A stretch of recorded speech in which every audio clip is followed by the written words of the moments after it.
যখন ভার্সিটির ফার্স্ট ইয়ারে পড়ি তখন থেকে সাইফুসের পান্থপথ এবং মৌচাক ব্রাঞ্চের আমি সব থেকে জনপ্রিয় টিচারদের একজন। আমি যখন ফার্স্ট ইয়ারে পড়ি তখন ভার্সিটি এডমিশনের জন্য একটা ইংলিশ বই লিখছিলাম, চান্স প্লাস। 5 বছরে রেকর্ড পরিমাণ বিক্রি হয়েছে বইটা। আমি এই ফার্স্ট ইয়ারের একটা ছেলে, এত রেভিনিউ পাইছি, মানে আমার বোন সেই টাকা নিয়ে আমার জন্য ঢাকার আশেপাশে একটা জমি কিনে ফেলছে। এই কথাটা এই জন্য বললাম, এই গণ অভ্যুত্থানের পরে আমার ইনকাম কমে গেছে। আমি একদিন ক্লাস নিলে ইনশাল্লাহ 10,000 টাকার চেয়ে বেশি পাইতাম 5টা ক্লাস। আমি আইএলটিএস এর যে প্রাইভেট ব্যাচ পড়াইতাম, স্পেশাল ব্যাচ শুধু রিডিং এর, সেখান থেকে অনেক বেশি ইনকাম হইতো। আমি গত 10 বছরে বাংলাদেশের অনেক কর্পোরেট প্রতিষ্ঠানে ইংলিশ ল্যাঙ্গুয়েজ ট্রেনিং করাই, ফনেটিক্স এন্ড প্রেজেন্টেশনের ওয়ার্কশপ করাই। বাংলাদেশে এবং বিদেশে হাজার হাজার শিক্ষার্থী আছে আমার, যাদেরকে গত 10 বছর ধরে আমি ট্রেন আপ করাইছি।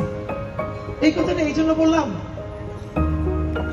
পয়সা দিয়ে কেনার ক্যাপাসিটি আমার এই জন্য কারণ নাই। আল্লাহর অসীম রহমতে আমার পরিবারকে আল্লাহ ছোট লোক বানান না এবং গরিব বানান না। আমি গরিবটাকে বৈষম্যমূলক অর্থে বলছি না। আল্লাহ রাসূল নিজে পর্যন্ত চরম দারিদ্র থেকে মুক্তি চেয়েছেন। চরম দারিদ্র্যের কারণে মানুষ দুর্নীতি করে। যতটুকু দারিদ্র থাকলে দুর্নীতি করে, আল্লাহ আমার ওই দারিদ্রের মধ্য দিয়ে কোনোদিন নেন নাই।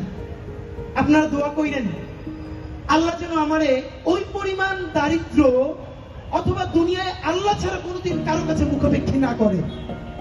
আমি যেন হালাল পয়সায় নুন ভাত ডাল ভাত খাইয়া, এই যে আমি খাইলে যেন আমার টিমের সবাইকে নিয়ে একসাথে খাইতে পারি। আপনারা অনেকেই আমারে কিছু খাওয়াইতে চান, গত 1 বছর ধরে জানেন।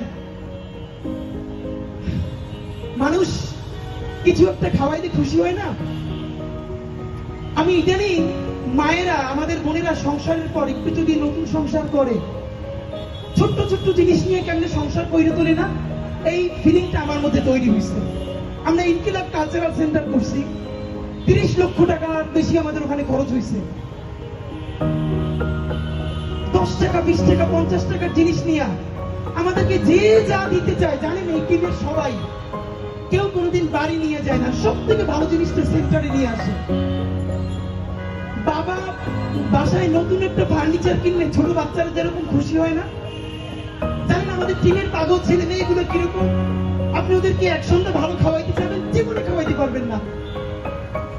আপনি ওদের জন্য যদি বলেন সেন্টারে খুব ভালো একটা জিনিস কিনে দিবেন, ওরা এত খুশি হয়। আমার মনে আছে আমি চায়না গেছি পর, ওরা আমারে বললো যে একটা ভিজিয়ে যে সাউন্ড রেকর্ডার ভালো দাম।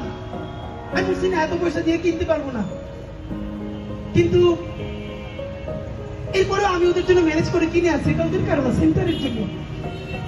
আমি আইনে যখন বের করছি, প্রত্যেকটা বাচ্চা মাস্টার্স পাস করছে। এটা দেখে এমন আনন্দ নিতেছে, মনে হয় যেন 2-3 বাচ্চারা একটা নতুন সাইকেল, একটা নতুন গাড়ি পাইলে যেরকম আনন্দে আপ্লুত হয়, ওরা এরকম করতেছে। সুতরাং আমার জানি এই নির্বাচনে জেতাটা না, নির্বাচনে জেতাটা খুবই আমাদের ছোট একটা কাজ। আল্লাহ চাইলে আমরা নতুন রাজনীতি নির্মাণ করে ফেলবো ইনশাআল্লাহ। আল্লাহ চাইলে 56,000 বর্গ মাইলের প্রতিটি ইঞ্চিতে ইঞ্চিতে আমরা ইনসাফের রাজনীতি কায়েম করব। কেমনে জনগণের পয়সায় জনগণের রাজনীতি নির্মাণ করতে হয়, সেই মডেল আমরা প্রতিষ্ঠা করবো ইনশাআল্লাহ। আমি আমার টিম যদি মরে যায়, বাংলাদেশে আমাদের এই মডেল এমন ভাবে দাঁড়াবে, নতুন কেউ রাজনীতি করতে হইলে এই মডেলের মধ্যে দিয়ে যাওয়া লাগবে। ভাইরা আমার, যদি আমরা কখনো ভুল করি, খেয়াল রাখবেন। অনেকে বলে ভাই আপনারা বিশ্বাস করি নিজের জীবনের চাইতেও বেশি, প্লিজ কোনদিন ডিসঅনেস্ট হই না। আপনাদেরকে আমি একটা কথা বলি, আমার এত বিশ্বাস আপনারা করবেন না।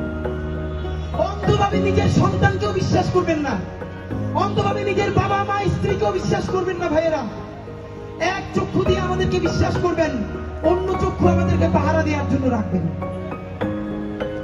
আমরা বিশ্বাস করে ধরা খাই, তবুও বিশ্বাস করা ছাড়া তো আমাদের আর কিছু নাই। কিন্তু একটা চোখ খোলা রাখবেন, যেদিনই ভুল করব, কোন বিচ্যুতি মনে হবে, শুধরাই দিবেন, বলবেন ভাই এটা কিন্তু মনে হয় ভুল হচ্ছে।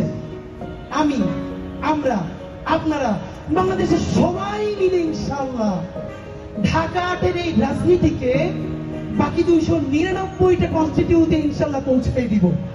সুতরাং যে নয়া সফর শুরু করলাম, আমাদেরকে কেউ থামাতে পারবে না। কোন হেভিওয়েট, কোনো পয়সা যদি থামাইতেই পারতো তাইলে আজকে এরকম ঐতিহাসিক র্যালি হইতো না। আপনার বলেন তো, আমি মাঝে মধ্যে র্যালির সময় পিছনে ফিরে তাকাই দিছিলাম,